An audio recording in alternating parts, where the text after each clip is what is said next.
Chào quý vị, tôi là Quang Huy và quý vị đã cùng quay trở lại với điểm tin quốc tế mỗi ngày trên các nền tảng của FBNC. Mở đầu sẽ là một vài diễn biến đáng chú ý nhất về tình hình thế giới trong ngày vừa qua.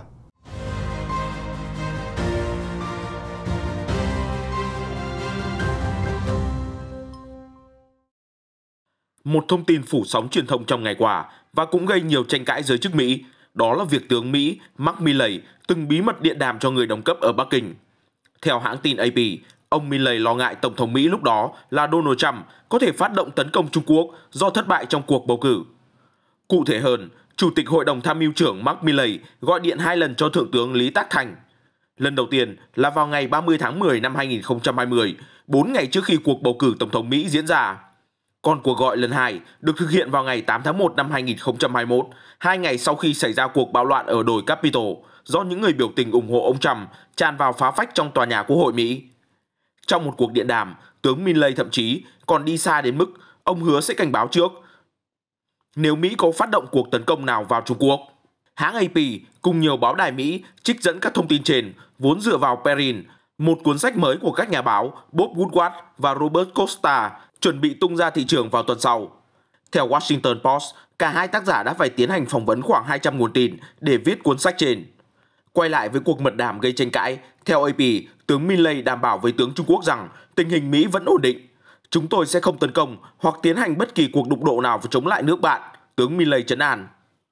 Sau cuộc gọi đầu tiên, vị tướng Mỹ lại có động lực gọi thêm cuộc thứ hai với Bắc Kinh, một phần là do cuộc nói chuyện với Chủ tịch Hạ viện Nancy Pelosi. Theo truyền thông, bà Pelosi đã hỏi ông Milley về biện pháp bảo vệ để ngăn chặn một tổng thống hành động bất thường, phát động chiến tranh hạt nhân. Tướng Milley còn tin rằng ông Trump đã sa sút về mặt tinh thần một cách nghiêm trọng sau cuộc bầu cử. AP cho hay, ông cho rằng cựu tổng thống lúc đó đã trở nên điên cuồng, la hét với các quan chức và xây dựng thực tại cho riêng mình về những âm mưu vô tận về bầu cử. Theo cuốn sách của các nhà báo, tướng Milley đã gọi điện cho Đô đốc Giám sát Bộ Chỉ huy Ấn Độ Dương-Thái Bình Dương của Mỹ và khuyến nghị hoãn lại các cuộc tập trận sắp diễn ra. Ông Milley cũng yêu cầu các quan sĩ cấp cao tuyên thệ rằng ông phải được can dự nếu Tổng thống Trump ra lệnh phóng vũ khí hạt nhân. Ngay sau khi các thông tin này rò rỉ trên các mặt báo, ông Trump đã lên tiếng chỉ trích, gọi tất cả là bịa đặt. The Hill dẫn lời cựu tổng thống nói rằng thông tin trên toàn là hư cấu, những điều bịa ra bởi một vị tướng kém năng lực cùng hai nhà báo mà tôi thậm chí không thèm trả lời phỏng vấn, bởi họ chỉ toàn đặt chuyện mà thôi. Giữa lúc đó, Thượng nghị sĩ Cộng hòa Marco Rubio còn kêu gọi Tổng thống Joe Biden lập tức sa thải tướng Milley. Trong bức thư gửi ông Biden, ông viết: hành động có làm suy yếu năng lực của Tổng thống trong vấn đề đàm phán và vận dụng một trong những công cụ đầy quyền lực của quốc gia khi cần tương tác với nước ngoài. Đó là một tiền lệ nguy hiểm, có thể bị lặp lại với tướng Milley hoặc những người khác trong tương lai. Được biết, tướng Milley được ông Trump bổ nhiệm vị trí Chủ tịch Hội đồng Tham mưu trưởng Liên quân Mỹ năm 2018. Tuy nhiên, giống nhiều người được ông Trump bổ nhiệm, ông Milley sau đó bị chính cựu Tổng thống Mỹ chỉ trích sau thất cử trong cuộc chạy đua vào Nhà Trắng năm 2020. Vừa rồi là phần điểm nóng trong ngày của FBNC và tiếp tục chương trình sẽ là những cập nhật về tình hình thế giới trong vòng 24 giờ qua. Thưa quý vị, theo tờ Financial Times vừa tiết lộ rằng trong cuộc điện đàm tuần trước, Tổng thống Joe Biden đã đề nghị gặp trực tiếp Chủ tịch Trung Quốc Tập Cận Bình nhưng không thành. Tuy nhiên, Reuters hôm nay cho biết rằng Nhà Trắng đã bác bỏ thông tin trên. Mới đây, thì hãng RT đã dẫn lời tướng John Hayton, Phó Chủ tịch Hội đồng Tham mưu trưởng Liên quân Mỹ cho biết rằng một cuộc chiến nổ ra giữa Mỹ với Nga và Trung Quốc sẽ phá hủy thế giới và nền kinh tế toàn cầu, cũng như có hại cho tất cả mọi người. Tướng Hayton cũng nói rằng Washington đang ngày càng lo lắng về việc chính quyền Moscow và Bắc Kinh gia tăng hiện đại hóa kho vũ khí hạt nhân. Còn về phía Trung Quốc, sau khi Nhà Trắng tuyên bố về hội nghị Liên minh Kim Cương sắp diễn ra, Bộ Ngoại giao Trung Quốc đã lập tức lên tiếng nhắc nhở. Ông Triệu Lập Kiên nói rằng Trung Quốc tin rằng bất kỳ khuôn khổ hợp tác khu vực nào cũng nên đi theo xu hướng của thời đại và có lợi. Nó không nên nhằm mục tiêu vào bất kỳ một bên thứ ba nào. Trong khi đó, trước cuộc xung đột tiềm tàng với Trung Quốc, Đài Loan đang tích cực diễn tập nhiều chiến thuật trong khuôn khổ cuộc tập trận Hàn Quốc thường niên. Vào sáng sớm ngày 14 tháng 9, quân đội Đài Loan đã tiến hành diễn tập tác chiến trong đêm tại huyện Hoa Liên với 24 xe bọc thép chiến thuật. Những ngọn thiên đăng đã xuất hiện tại quảng trường thời đại của thành phố New York khi phiên họp thứ 76 của Đại hội đồng Liên Hiệp Quốc khai mạc vào ngày 14 tháng 9. Theo Taiwan News, Văn phòng Kinh tế và Văn hóa Đài Bắc ở Mỹ đã sử dụng hình ảnh ngọn thiên đăng để nói lên hy vọng được gia nhập Liên Hiệp Quốc của Đài Loan. Trong một diễn biến khác, vừa qua thì khi đến thăm Việt Nam, Bộ trưởng Quốc phòng Nhật Bản Kishi Nobuo cũng đã công khai buộc tội Bắc Kinh cố gắng thay đổi hiện trạng Biển Đông và Biển Hoa Đông. Đáp lại, Đại sứ quán Trung Quốc tại Việt Nam vừa lên tiếng bác bỏ những lời lẽ mà Bắc Kinh cho là hàm chứa đầy thông điệp công kích của ông Kishi. Truyền thông quốc tế đã đưa tin Đại sứ quán Trung Quốc tại Anh, ông Trịnh Trạch Quang, bị ngăn cản khi định vào Quốc hội Anh tham dự một sự kiện dự kiến diễn ra vào ngày hôm nay. Theo đó, Chủ tịch Hạ viện Anh Lindsay Hall cũng đã cho rằng việc Đại sứ Trung Quốc vào Quốc hội là không phù hợp vì Bắc Kinh đã áp đặt các lệnh cấm vận đối với 7 nghị sĩ của Anh vì chỉ trích Trung Quốc về nhân quyền. Thưa quý vị, hôm 12 tháng 9, Điện Kremlin cho biết Tổng thống Nga Vladimir Putin đã tiếp nhà lãnh đạo Syria Bashar al-Assad tại Moscow. Đây cũng chính là lần đầu tiên kể từ năm 2015. Tại cuộc gặp này, thì ông Putin cũng đã chỉ trích sự kiện hiện diện của các lực lượng nước ngoài mà không có sự ủy quyền của Liên Hiệp Quốc, ám chỉ quân đội Mỹ và Thổ Nhĩ Kỳ. Hãng Reuters cũng đã cho biết rằng 3 cựu nhân viên tình báo Mỹ vừa thừa nhận đã tham gia hoạt động tấn công mạng các máy chủ ở Mỹ để phục vụ cho các lợi ích của các tiểu vương quốc Ả Rập Thống Nhất. Theo đó, thì họ cũng đã xâm nhập vào tài khoản của các nhà hoạt động nhân quyền, nhà báo và chính phủ đối thủ theo lệnh của UAE. Xin được chuyển sang một vài thông tin nóng khác. Thưa quý vị, theo một nghiên cứu mới đây thì có hàng trăm ngàn người ở Trung Quốc và Đông Nam Á dường như đã bị nhiễm virus corona từ động vật, tương tự như là virus SARS-CoV-2. Cụ thể, trung bình mỗi năm thì có khoảng 400.000 người nhiễm các chủng virus corona khác nhau, nhưng mà hầu hết không được phát hiện vì không có triệu chứng hoặc là triệu chứng nhẹ và không lây lan trong cộng đồng. Bộ Y tế Nhật Bản mới đây đã cho biết rằng số người tử vong từ 59 tuổi trở xuống ở nước này đang tăng mạnh trong bối cảnh làn sóng lây nhiễm mới nhất với sự xuất hiện của biến thể Delta vẫn hoành hành dữ dội tại nhiều địa phương. Tuy nhiên, về tổng thể thì số ca nhiễm mới đang có dấu hiệu giảm nhẹ. Tại Trung Quốc, ổ dịch Covid-19 ở tỉnh Phúc Kiến tiếp tục ghi nhận ca nhiễm mới với 51 ca báo cáo vào ngày hôm qua. Hiện tại thì có tổng cộng 186 trường hợp được ghi nhận chỉ trong vòng một tuần. Tuy nhiên, thì truyền thông Trung Quốc kêu gọi người dân không nên sợ hãi và không nên ban bố các quy định ở nhà dịp nghỉ lễ. Thưa quý vị, cũng tại châu Á thì Thủ tướng Campuchia Hun Sen và phu nhân ngày 14 tháng 9 đã tiêm mũi thứ 3 vaccine chống lại Covid-19. Tuy nhiên thì ông không cho biết mình đã tiêm loại vaccine nào.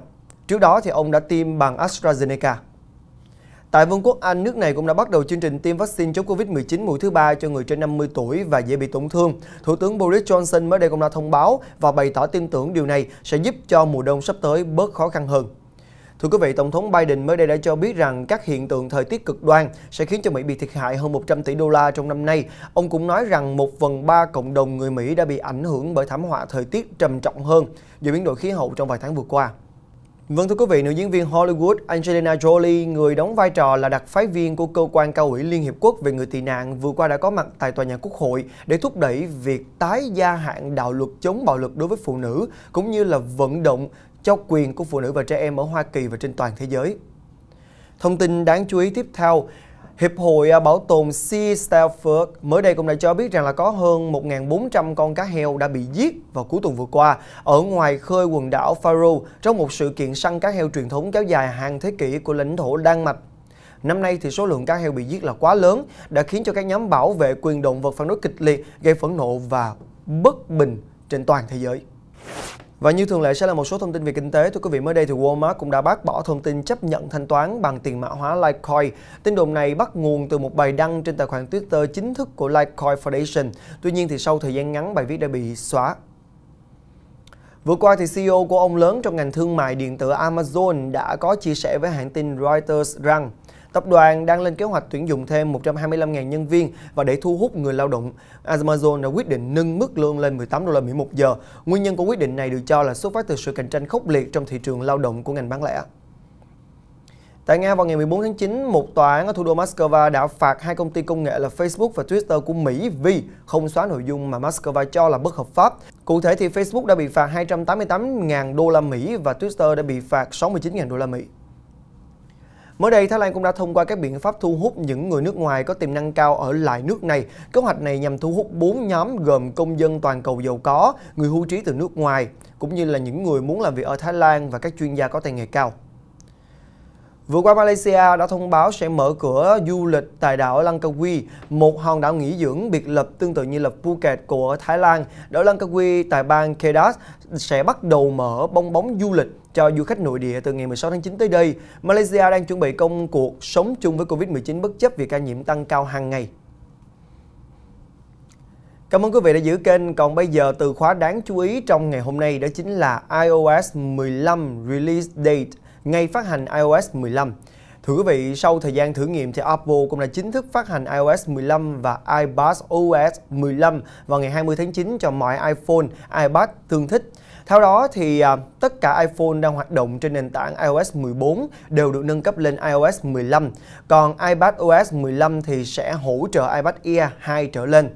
Theo Apple thì cả iOS 15 và iPadOS 15 đều sở hữu nhiều tính năng mới đáng mong đợi như là tóm tắt thông báo quan trọng và Focus, tùy biến danh sách ứng dụng theo khung giờ. Đáng chú ý thì người dùng Android và Windows giờ đây có thể tham gia cuộc gọi FaceTime thông qua đường link. Ngoài ra thì trình duyệt Safari sẽ có giao diện hoàn toàn mới. Vừa qua thì Apple cũng đã tung ra 4 mẫu iPhone 13, iPad mới và Watch Series 7. Theo đó thì 4 mẫu iPhone 13 đều có tay thỏ nhỏ hơn 20% so với thế hệ cũ, trong khi đồng hồ Watch Series 7 được làm viền mỏng hơn. Quý vị đang cùng theo dõi điểm tin quốc tế và như thường lệ phần cuối bản tin ngày hôm nay sẽ là những giây phút thư giãn cùng với giải trí cuối ngày với chúng tôi.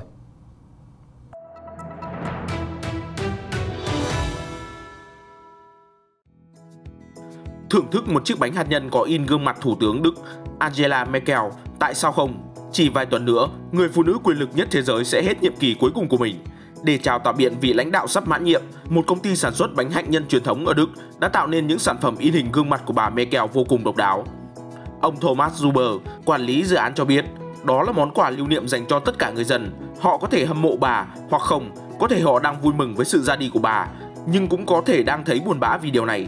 Chúng tôi hy vọng mọi người sẽ nhớ tới bà với những chiếc bánh. Theo ông Zuber, bánh mắt bà Merkel là một phiên bản đặc biệt, chỉ có khoảng 500 chiếc được sản xuất và chiếc bánh có thời hạn tới 2 năm sử dụng. Thế nên, mọi người có thể kéo dài nhiệm kỳ của bà Merkel thêm 2 năm nữa, ông Zuber nói vui.